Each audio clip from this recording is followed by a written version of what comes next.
Hey guys, it's your girl Nikki and welcome back to my channel. Are you a math student or a bio student but actually wonder if medical is the only field for you? Then you are wrong. I'm going to present my cousin's experience of PAT examination where she is going to tell you that how many streams you can actually go for after you have taken biology as the main subject in 11th and 12th standard. So I would like to welcome Nandini to share more of her experience. So here is my cousin Nandini. She has done a brilliant job in clearing agriculture examination after her 12th standard. So I would like her to speak about herself.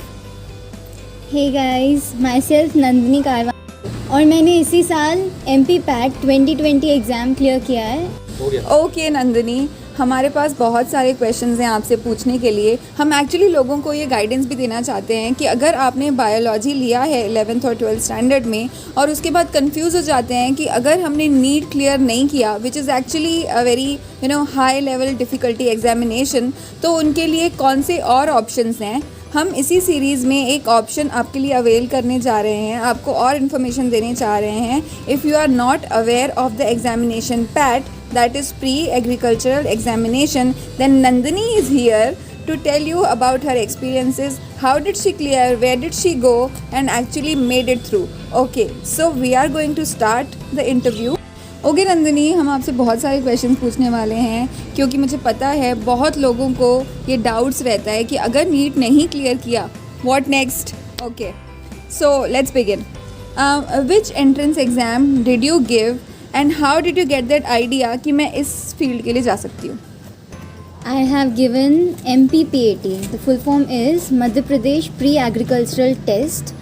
और ये जो exam होता है ना, ये अलग अलग states का अलग अलग होता है. लाइक मध्य प्रदेश में है तो MP, ये सिर्फ मध्य प्रदेश के लोग ही यहाँ का दे सकते हैं. और जो दूसरी स्टेट्स का होता है, लाइक जैसे छत्तीसगढ़ का होता है CGPAT, ये स्टेट्स वाइज अलग होता है. लेकिन अगर आपको और अच्छा करना है, लाइक एक और ऑल इंडिया का होता है ICAR एग्ज़ाम होता है, एग्रीकल्चर का ही होता है, वो भी बहुत अच्छा रहता है.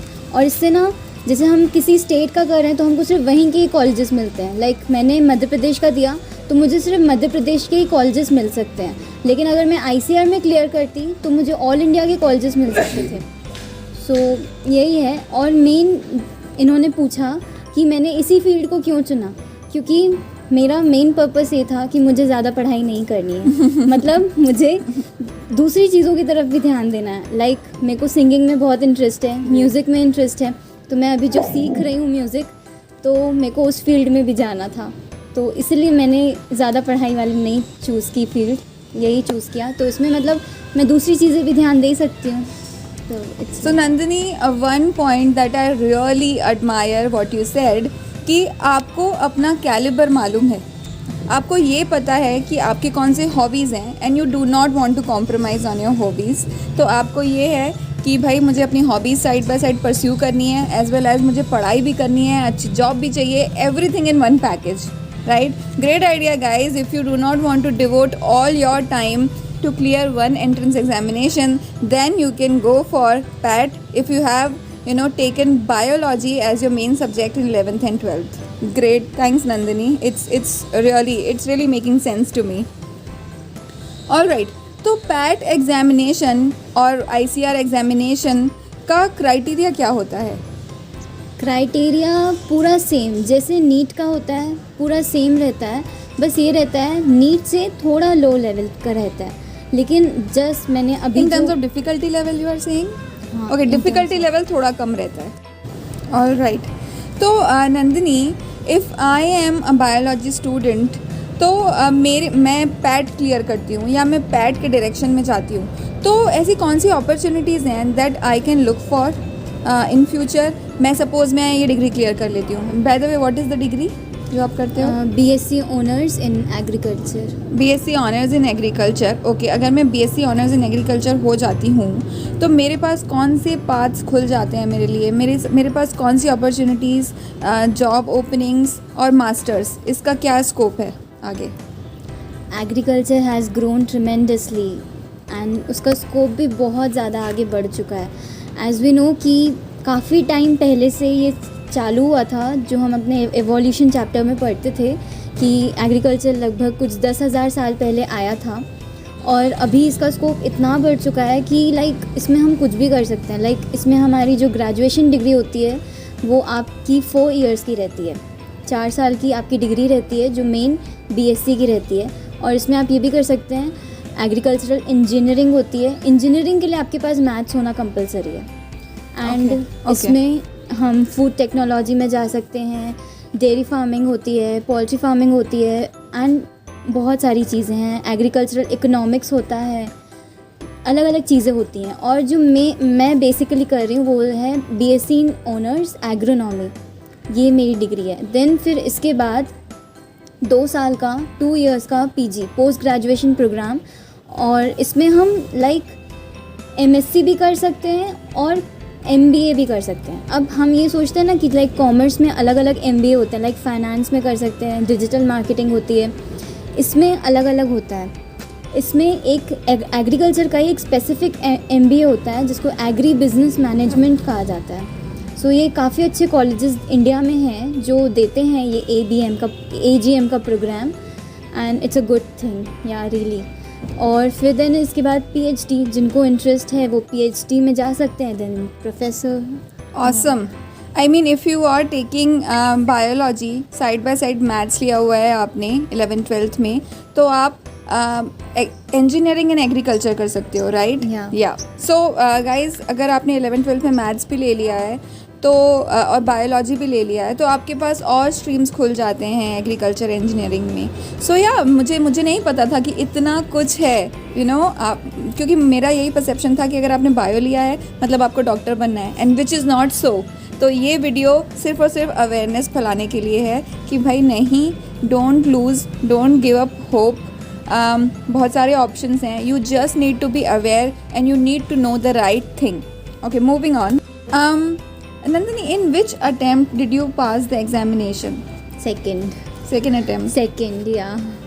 Okay. Because 12th के बाद जब मैं गई थी बाहर, क्रैश कोर्स के लिए गई थी, तो उस टाइम पे मैंने फर्स्ट अटेम्प्ट दिया था इस एग्ज़ाम का, लेकिन आई जस्ट लॉस्ट 7-8 मार्क्स से थोड़ा रह गए थे एग्ज़ाम में पास करने से। फर्स्ट अटेम्प्ट में काफ़ी डिफ़िकल्ट होता है क्योंकि आप फुल टाइम स्कूल कर रहे हो ना, और कॉरेस्पॉन्डेंस करते हो तो फिर कोई प्रॉब्लम नहीं होता है। बट स्कूल भी करना है, सिलेबस स्कूल का, you have to live up to teachers expectations, और उसके बाद एंट्रेंस एग्जाम में थोड़ा सा प्रॉब्लम होता है। So yeah fair enough, second attempt में it's like not wasting a lot of time. Alright, जो लोग देख रहे हैं जो एक्चुअली फ़र्स्ट अटेम्प्ट में एग्ज़ाम नहीं क्लियर कर पाते हैं, तो उनके लिए कोई advice, how not to lose hope और how not to be demotivated? Demotivation feeling नहीं होनी चाहिए, क्योंकि आपके पास हर चीज़ का सपोर्ट रहेगा। अगर आपके पेरेंट्स सपोर्ट करते हैं, आपके पास ऐसे कोई सप्रेस नहीं कर रहा है कि तुमने क्यों नहीं किया फर्स्ट अटेम्प्ट में, then there is nothing actually which should demotivate you.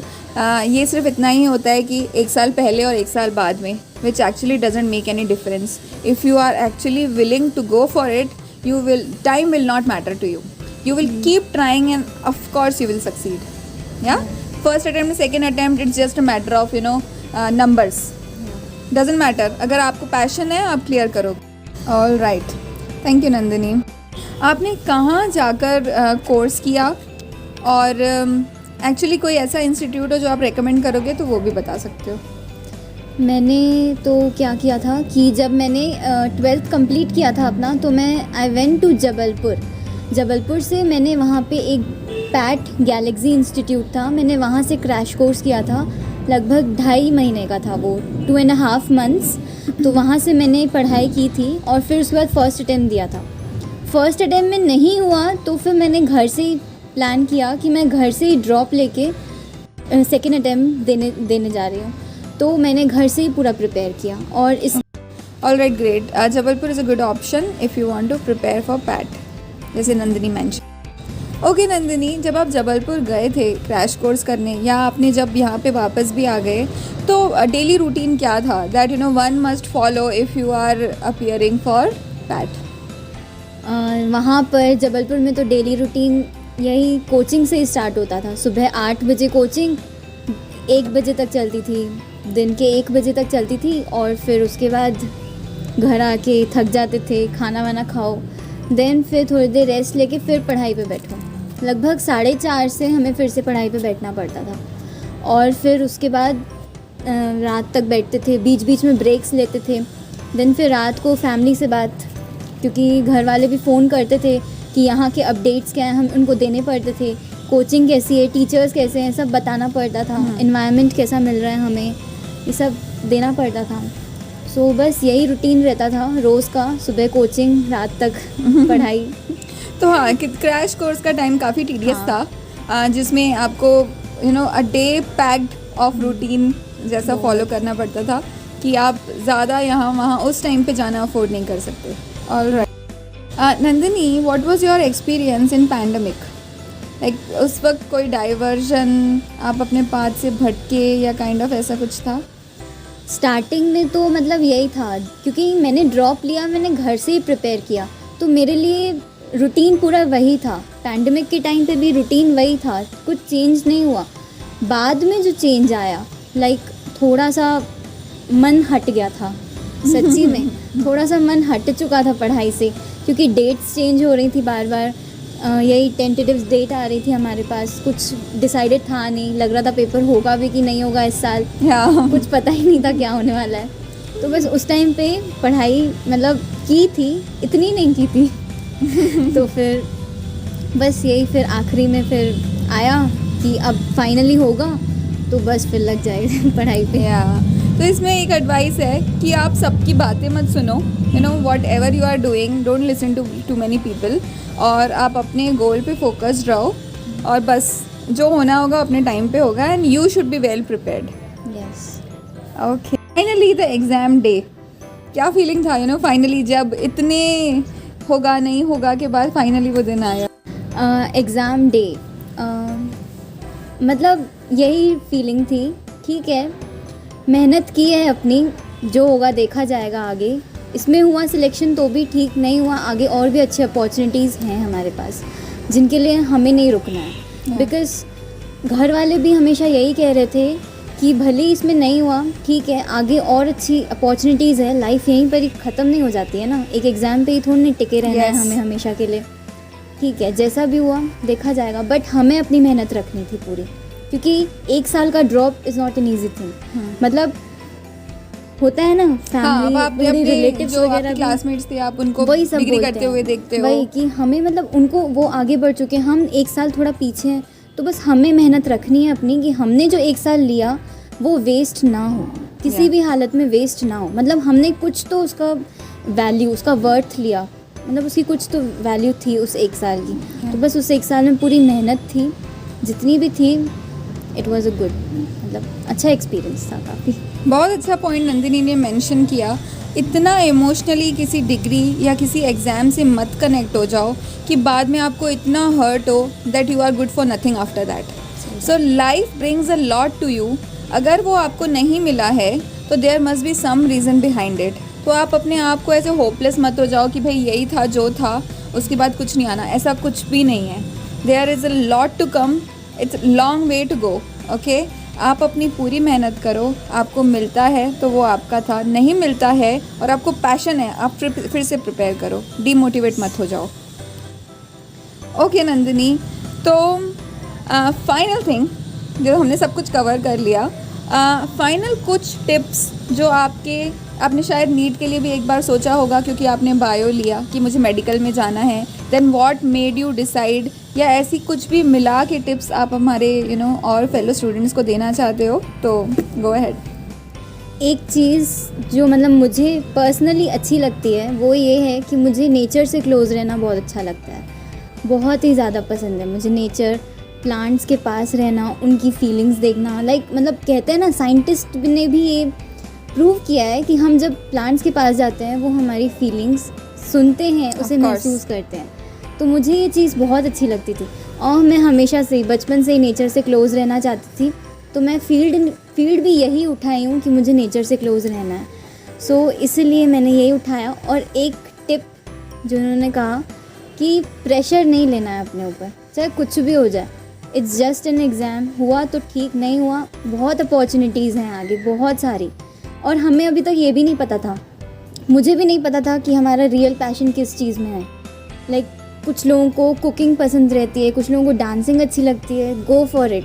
आपको जो पसंद है साइड में रख के कीजिए उसे। पढ़ाई इम्पॉर्टेंट है, बट ये सारी चीज़ें भी हमें खुश करती है ना, सो ये भी इम्पॉर्टेंट है। जैसे लाइक मेरे को सिंगिंग पसंद है, जो मैं आज सीख रही हूँ। पढ़ाई भी चल रही है, बट सिंगिंग भी एक अच्छी चीज़ है जो मेरे को खुश करती है, तो मैं कर रही हूँ। और देन प्रेशर नहीं लेना है, लेकिन फोकस्ड रहना है, चाहे कुछ भी हो जाए। अपने गोल पर स्टिक रहना है, कि फोकस नहीं हटना चाहिए आपका। यप। तो गाइज इतना कुछ नंदिनी ने बताया, मैं भी अपना थोड़ा बहुत ज्ञान दे देती हूँ एज ऑलवेज। सो मेरे को जितना समझ में आया कि अगर आप एक्चुअली इंटरेस्टेड हो किसी चीज़ में तो ही जाओ, okay. Do not go for it just because it's trendy, ठीक है, क्योंकि सब लोग कर रहे हैं तो मैं कर रहा हूँ। You are not somebody, okay, you are a person of your own kind. Choose your own interest. अगर आपको एक्चुअली इंटरेस्ट है, आप अपना कैलिबर समझते हो, आपको लगता है कि आप उस चीज़ में उतना टाइम और इन्वेस्टमेंट दे पाओगे, तो ही उस चीज़ की तरफ जाओ। Otherwise you do not need to. Life will bring you a lot of opportunities. As Nandini mentioned, she explored herself. उनको पता था कि plants में life है. She wanted to feel it. She went ahead of it. उन्होंने वही exam clear किया and of course her life is going to be happiest. मेरे भाई ने पिछली बार जिससे मैंने आपको मिलवाया, he was really interested in getting to know कि मेरे body parts क्या कहते हैं. You know, he was really interested in what my body speaks. So उसने मेडिकल चूज़ किया. Nandini was interested in what plant speak, okay. She wanted to discover कि plants में क्या लाइफ होती है. तो सच अ ग्रेट थिंग कि लोग अपनी पूरी लाइफ में समझ ही नहीं पाते कि उनको पसंद क्या है. And this small kids they you know already know कि उनकी लाइफ का मोटिव क्या है, उन्हें क्या पसंद है, और उसमें ही डिग्री कर रहे हैं. आप भी मेक श्योर करो कि आपको दिल से क्या पसंद है और उसी की तरफ जाओ, okay. If you liked us, if you liked our video, and if you want us to create more such content, then please like this video, share across your friends. जो भी ये confusion में है कि क्या करना है, किस लिए करना है, क्यों करना है, अगर आप चाहते हो कि हम और कंटेंट बनाएं, कमेंट बॉक्स में बहुत सारे कमेंट्स करो. हमको बहुत मज़ा आता है आपके लिए ऐसे नया कुछ लाते रहने में. Alright, thank you so much for watching. Don't forget to subscribe to this channel, क्योंकि अगर हम बढ़ेंगे तभी इतना कुछ ला पाएंगे आपके लिए. Thanks guys, bye bye.